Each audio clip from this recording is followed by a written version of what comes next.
Now, if you're just tuning in, we are trying to find ways to empower the 21st century woman. Now, please let us hear what you have to say. Remember, you can join this conversation. Tweet at us at WishYouAfrica1 with the hashtag WishShow, or you send us an SMS or WhatsApp to 081-803-84663. So, Isi, you had a question that you were itching to ask. Okay. Hi there. You talked about the fact that you were happy that we are having this kind of conversation on this platform currently. And that's a plus for us because women need to know what they stand for and build their confidence and self-worth as well. And that's a good one. Now, for me, based on what you've talked about, is there another way we can actually stimulate women to know more no, let me rephrase this. Is there another way we can actually stimulate the women's mind to actually help them understand who they really are, besides us having this conversation? Hi, sorry, it's a little bit muffled, so I'm trying to get the question. So, if I'm correct, I was trying to. If you notice, I was You're straining. Okay, I said earlier that, okay, you talked about the fact that we are having this conversation, that this is a beautiful platform for us to have this kind of conversation. And that's a plus for us. But my question to you is this, that do you think there are other ways we can actually stimulate women to be empowered? Are there other steps we can take to actually stimulate the mindset of women in Africa especially? Okay. It's still a little bit muffled, but I will try and answer it, and I hope I'm going to answer it correctly because I couldn't get the first part of the question. So is there another way for women to? It's a little bit muffled, so I was trying to get. Okay.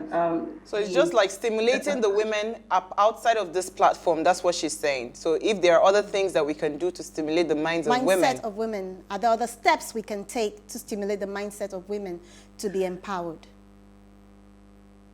Okay, I can't, unfortunately. I think we have a bit of a distortion. I'm not able to hear the question. So while we're trying to connect, can you hear me, Norena? Norena, can you hear me? Can you hear me? We can't hear you clearly. Okay, all right. So I think the guys at the back end, just help me disconnect and reconnect them back. So while we're trying to do that, let me take some comments from... Who is this person now? Okay. Urola says, Urola says, where is she? We create empowerment programs that are general. We must start breaking women into groups, sectors, or based on collective needs before providing targeted empowerment solutions. That's what Urola is saying. Benson says, another great dimension of empowerment for women will be, mothers can build giants or ants from the thinking construct. So ability for other female guardians, female bosses to build capacity and can-do spirit. This is where the power of empowerment lies. Mindset transformation is the greatest. All right, so I don't know if we have them back, but I was going to say something. Okay. While Norena was talking about, she says that before you even talk about empowerment, because people always liken empowerment to money. Exactly. And before you even talk about empowerment, you must first of all know what the woman is thinking and what her capacity is. So how would a woman even know what her capacity is if she's not empowered, maybe if she's not educated, right? So I wanted to ask Norena, where is the role of education in all of this? How does it play out?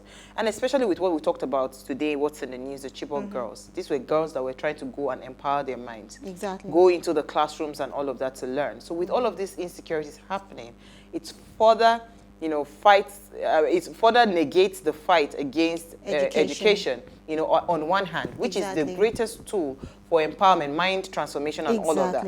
And I also wanted to ask Norena, because you see, when you're talking about money, anytime people talk about empowerment, it is money that they're thinking about. I am wondering, okay, why would they think about money?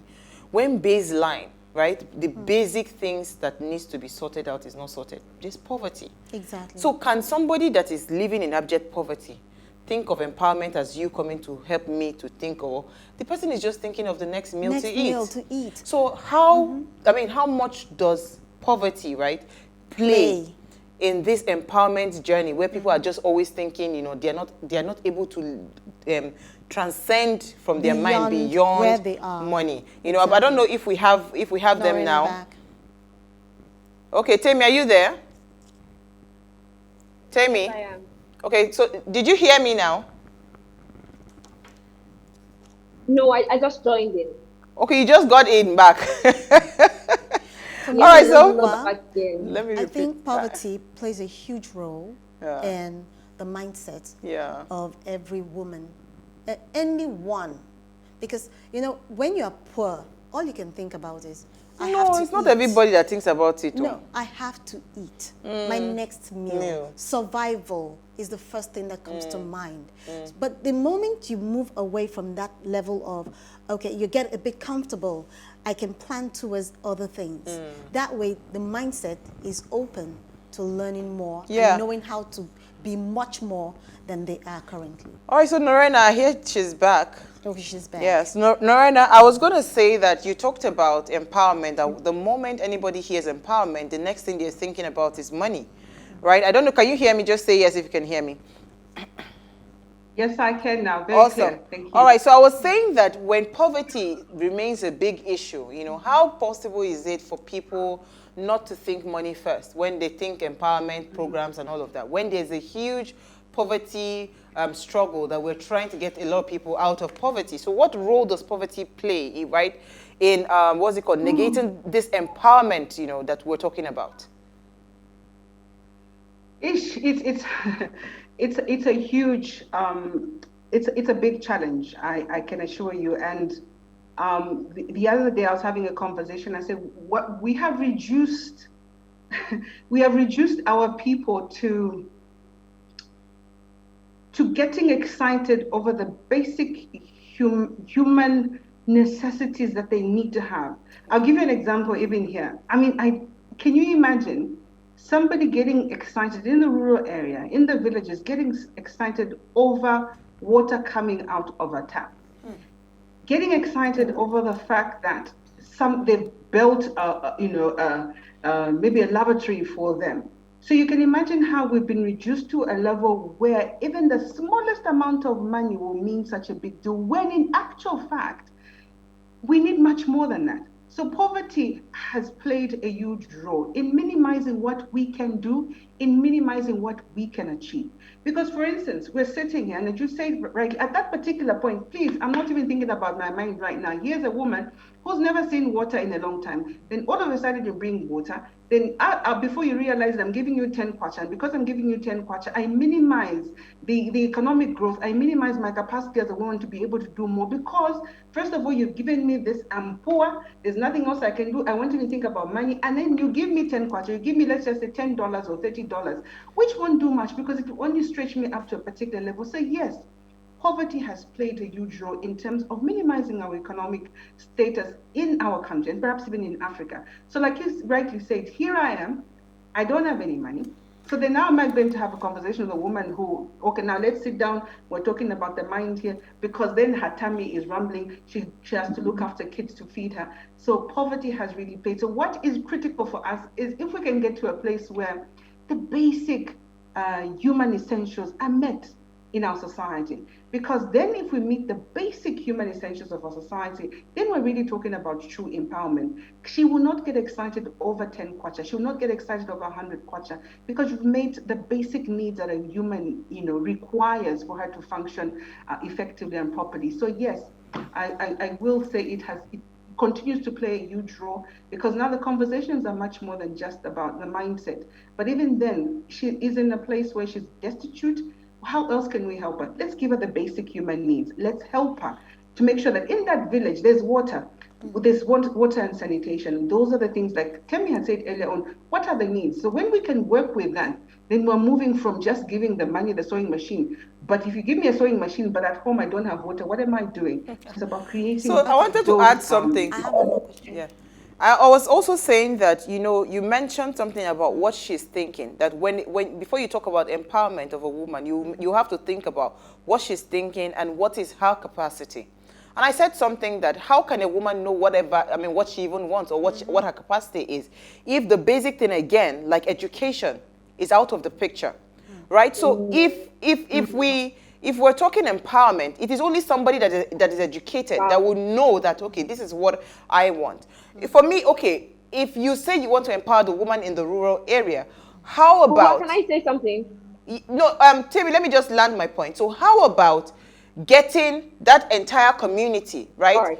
Taking off the burden from that woman and getting all the children in that community educated. That way, that woman thinks less. You know, there are so many things you can do beyond just handing over a grinding machine or handing over a sewing machine and all of that. So you can build a huge community where it's like it's a huge warehouse that has thousands of machines, like an industrial hub, where people come in and they earn decent amount of money.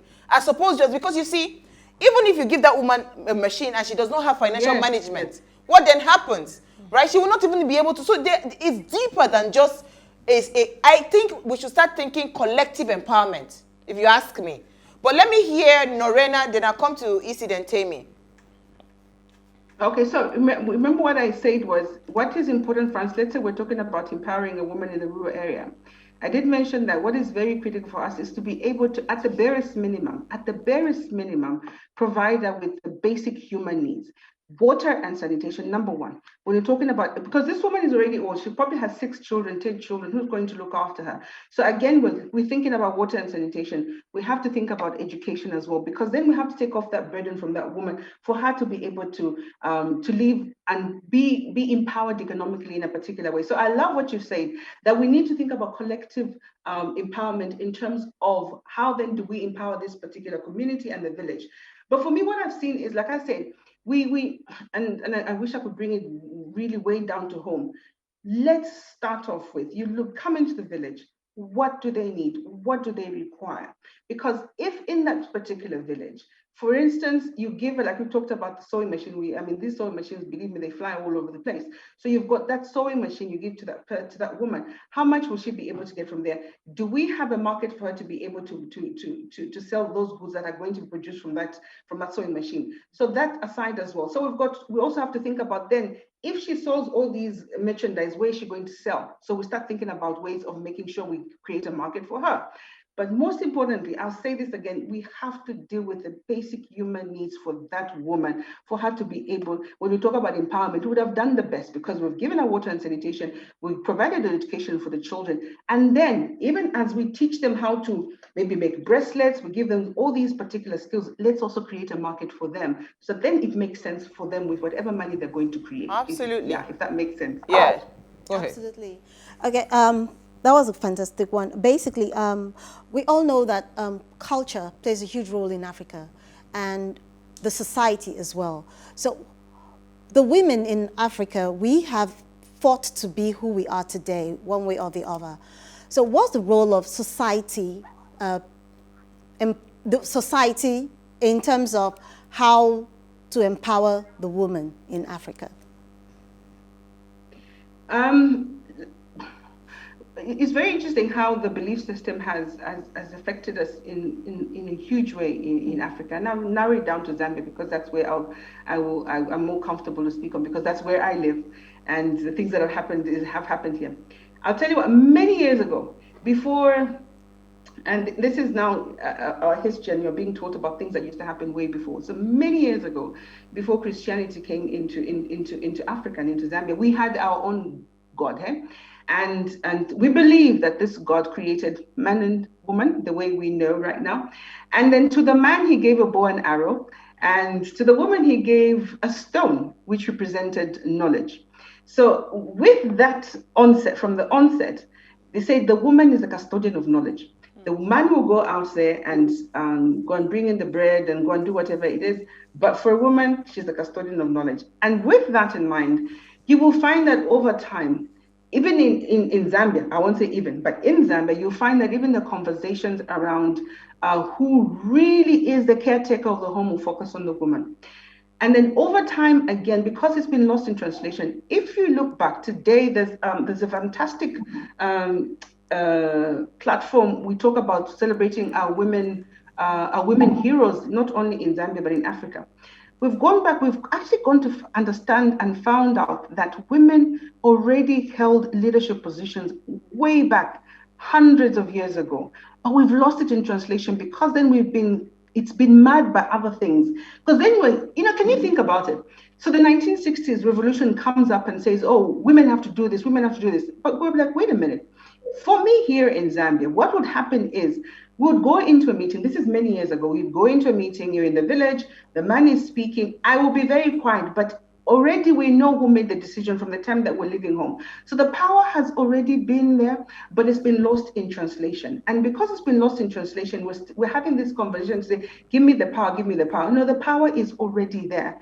But it's about us to now create and change the narrative in what we perceive that power to be. So for me personally, in my opinion, and where I'm standing, is that women already have it, but it's been lost in translation. And again, so how then do we get back to that mindset to understand that, yes, we are powerful, but again, also making it very clear, and before we lose the core, is that to understand that empowerment is not entitlement. So the conversations and society has played a huge role in then how do we perceive a woman? Again, the conversations whether should a woman really be a woman president? Should a woman really take up a leadership position? But we've gone past that now. And we're in a place where now for women, our role now, society has said, okay, fine, we've given you this. Let's see how far this goes. What is important for us women is as we are giving this, as we are being empowered and taking up leadership positions, it's very critical for us to understand that we shouldn't play the woman card a lot, but also just, are we capable? Do we have the right skills? Are we able to take up this task? And also, do we have the right attitude towards it? So society continues to say, maybe you can't. Other sectors of society are there to say, okay, fine, they can. But once they give us that opportunity as women, let's do it right. Because society will always come up with something and say women can or women cannot. But once we know, because we know that we are in the driver's seat, we understand where we're going as women and where we want to go. And it might even sound cliche because we always talk about when you give a woman, when you empower a woman, you empower a nation. For me, it is not cliche, but what is important for us women is to drive that agenda and to drive it in a particular way, to understand that ability, capability, having the right skills and having the right attitude does not favor any gender. Okay, so Temi, over to you. Oh, okay. I mean, I'm just going to say that listening to Lady Norena already, I already feel like I'm in a class and I feel empowered. So I can imagine how women walk out of that class feeling like, whoa, we can do this. So thank you for sharing. I have a comment based on something Ua was saying. Go ahead. And we love the Buster. Okay. All right, so there are so many women in different forms of association, and most women are so committed. What transformation, empowerment, and impact comes out of this? What are the transformations, the empowerment, and the impact that comes out of these groups? We know some of these groups. I'm really not able to measure the impact or transformation from these groups. I would like to know of impactful association, particularly from rural areas or even the urban cities too. Thanks. Benson, we'll answer you tomorrow. Tell me you're back. Oh, okay, great. Go ahead. Okay, yes, so I was saying that there were some words you talked about when you were speaking about education. I think that's like the foundation. To me, it's like the bedrock of it. So I recently watched a movie, which I strongly recommend for women and for everybody that's interested in women empowerment. It's called Fisherman's Diary or Fisherman Diary. I watched it last week and it reinforced it. What this movie actually made me cry. And I asked another person who watched it and I said, you form boss lady, how come you also shed some tears, before I reminded myself that, it's just a movie. Now, this story was simply about girl-child education and to still find that in certain places, girls are not sent to school because they are girls and they'll end up in the kitchen. I mean, to hear this, I felt like I was listening to someone who was born many years ago. And this, I can relate with this because I had a conversation with my grandma and I'll just summarize it. Now, my grandma grew up in these times and she was in a riverine community, she's in Shekiri and she was in that place and she was just talking about how that a lot of male counterparts went to school and she was so interested in education. And she looks at me sometimes and she says, she actually really wanted to go to school. She had some level of education, but she didn't have the extent that she wanted. But because she was female, and they said you're going to end up in a man's kitchen, and because of that, she's. Oh, we're having trouble with Timmy. And I think we ran out of time. Like joke. Do we still have Norena there? Or she's gone? Okay, today is a... Hi, can you hear me? Yeah, go ahead, Timmy, quickly. Round up in like a minute. Today's a day of Okay, glitches. so yes, I was saying that. So I thought that was history, and I was listening to what had happened many years ago, and just thinking that they didn't used to educate the girl child. But to know that it's still happening now, it's sad, and I'm thankful for the work of women like Lady Norena, who's on the show today, who is driving empowerment for women, and people who are driving education, girl child education, as well as education for everyone. I think it's very important, and I'll just end on that note. I think we should all go see the movie. I mean, if we can, free advert for them. They didn't pay for it, but they didn't pay for it. Oh, we watched them. But I think I've seen the movie. Yeah, but the thing is, I love what Norena said. They should come and pay for it. Yeah, I love what Norena said when she said empowerment is not entitlement. I don't know if Norena is still there. I mean, because this is also what I always say, that all these women supporting women, and you are not saying, they don't. Nothing is handed over to you. Even if you want to go into positions of leadership, you want to become a governor, you want to become a president, you want to become whatever, CEO. Nothing is handed over to you. You have to take it. So if you really, really are hungry about it, thankfully, a lot of great women have shattered some of these glass ceilings. They've given us room to be able to walk into certain rooms that we'll never have thought about before as a woman. But thankfully, these things are happening. So how are we taking over, without, feeling like we're in battle with a man and not feeling entitled again? But Norena, because we have just 1 minute left, if you had one final thing to say to an African woman today, because we ran out of time, what would that be? We have. I wanted to say more. I would tell her, please take your place, take your space, and also when you're given that responsibility to sit at that table, please represent us well, and as you move and as you rise in your leadership journey, don't forget to pick up another woman, because that is what we need. We need to support one another. And I'm not one of those who believe that women don't support each other. It could be there, but let us change the narrative and let us not feed that into the universe. So please, my dear women, wherever you are, when you're in that leadership position, when you are at the helm, when you sit at that table, represent us well. Absolutely. Represent us well. Absolutely. And lift another woman as you move on. Absolutely. That's a fantastic way to wrap up. Thank you, Norena. Definitely we're going to bring you back. Don't worry. Even though we ran out of time. Thank you so much. Oh, really? We had one comment.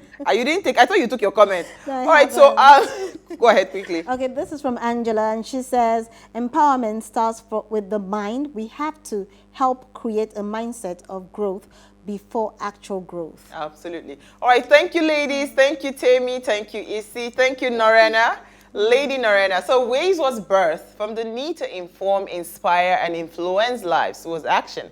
And this year, we started our CSR focus on curbing unemployment in Nigeria. So if you're a company, please partner with us by allocating internship slots. And if you're a job seeker, keep watching Ways and follow us on all our social media handles, as this will be an all year round engagement. So tell your friends to keep all eyes on Ways. Now, in case you missed today's quote, here it is again. The data is clear. If you give a woman an opportunity, she will make a huge difference. We'll see you live tomorrow at 8 p.m. as we bring another great conversation to your screen. Enjoy.